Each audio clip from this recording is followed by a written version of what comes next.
In the 2012 film Wrath of the Titans, the sequel to Clash of the Titans, we see Perseus once again on another adventure to save the world, but this time he has to rescue first his failing cousin Agenor. And throughout the movie, Agenor shows himself to be, well, a little less than a demigod, basically. Towards the last half of the movie, though, there's an interesting scene where Perseus is at his lowest. He feels like a failure. He feels like he just can't continue on. And at this point, Agenor brings him a level of encouragement that's unexpected. Today on Geek Devotions, we're going to talk about why it's important for us to allow those that we help to help us.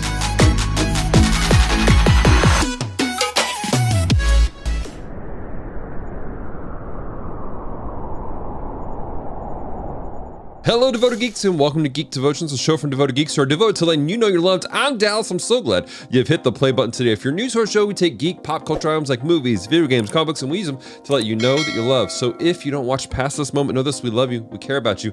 There is a plan and a purpose for your life.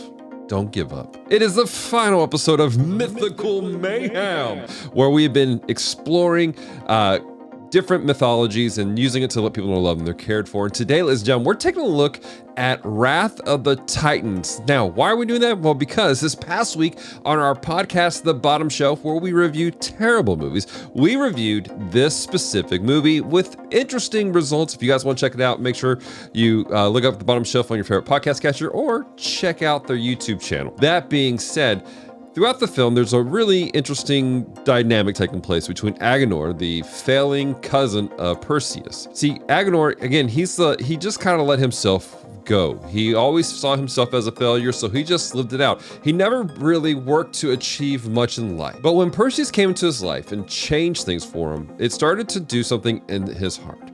All of a sudden, he found purpose. He found a thing to do.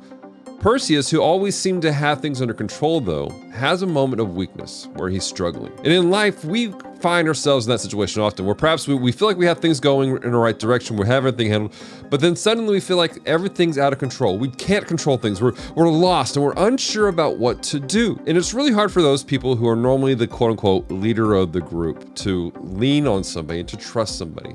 But that's where Agenor comes in. There was an interesting scene where Agenor, in the midst of Perseus's kind of self-pity, slaps him, calls him a mutthead, which, by the way, is the funniest phrase I've heard in a long time. He goes, hey, look, I'm here because of you. A week ago, I was in jail. I had no purpose in life, but now I'm here because of you. We can do this together. And that strengthened Perseus. As I said, it's hard for those who are leaders to accept the advice and encouragement from those that they lead. I know for me personally, as just by nature of being a man, it feels like we have to have these shields up. We have to be on guard at all times. Like we have to lead the way. I'm a husband and I'm a leader in my church and I do various things. We lead Geek Devotions and I feel like I have to be on guard. I have to be the one leading the charge sometimes, but I myself have times where I struggle, where I'm hurting, where I just need help. And that's where things have to take place. So when we do life with people, when we have relationship with people, it's not just a one-sided thing, or at least it shouldn't. We need to be able to, yes, give, but also we have to be able to receive from people. There's a very, very strong and amazing proverb. Proverbs 27:17. Iron sharpens iron, and one man sharpens another. We've talked about this proverb many times on the show, but I don't think we've talked about it in this manner. In the manner of, as a person who's normally the sharpening stone, normally the iron that's sharpening the other people, we need to have people who can sharpen us, who can encourage us, who can help us, to hone us, to make sure we're good to go. Now, we need to be smart about it. There are some people that we can't trust with certain things simply because maybe they're not mature enough to handle it, whether spiritually or mentally or something like that. There are some people in your life that you will go to, and you will, in all good faith, pour out what's going on. And instead of them helping you through that process, they carry your burden. They become offended for you. They begin to be hurt for you. And that's not good for them. So in this process of going through life and allowing people to encourage you, we need to understand where to put things and where not to put things, who to trust and who not to trust. You need to be cognitive and be aware of the people around you. You need to be active in finding mentors and leaders who you can pour into, going, hey, look, I'm struggling in XYZ thing. You need to be able to understand that there are certain people in your lives that they're in a position, they're in a place, man, they'll be great for encouragement for certain things, and maybe for other things, not so much. And that's okay. It's not a problem to go, okay, you can handle this, you can handle that, you're able to do this, you're able to do that. Why? Why is that not a bad thing? Because then you set them up for a win. You're putting people in a place for a win for yourself and for them. But it all comes back to the idea of you as a person being willing to humble yourself and being willing to go, I need help. I need somebody to encourage me. I need somebody to help me because I'm not okay at the moment. And when we can do that, and when we have taken the time to process, go, who's in my life that can help me?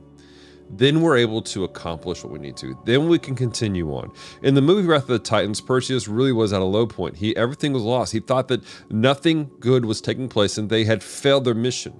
And then Agenor, a man who he's been trying to help to a degree, now freshly inspired, freshly rejuvenated, given a new lease on life, has opportunity to step in and do the exact same thing. We have to give people the opportunities to do that. Question of the week for you guys: who in your life can you lean into? Who have you said, you know what, this is a person that I can go to and go, I'm not doing well.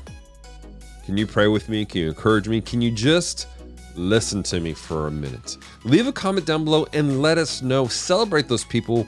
We want to celebrate with you those individuals. Speaking of celebrating people, I want to give a special thank you to all of our devoted Patreon geeks who help support Geek Devotions. For as little as $1 a month, they have been helping us to keep this thing going financially. They help pay for our website, our podcast feed. Some of them have even helped us to get to GeekCon in the past years and other different events. And we are so thankful. There's genuinely a lot of things that Celeste and I would not be able to do if not for you amazing devoted Patreon geeks. And we are so thankful. And if you'd like to become one, visit our website, geekdevotions.com, a website where you'll find all kinds of things, including articles. You'll find more devotions like this one. You'll also find some written devotions and our various podcasts, such as the Bottom Shelf podcast, where we review terrible movies.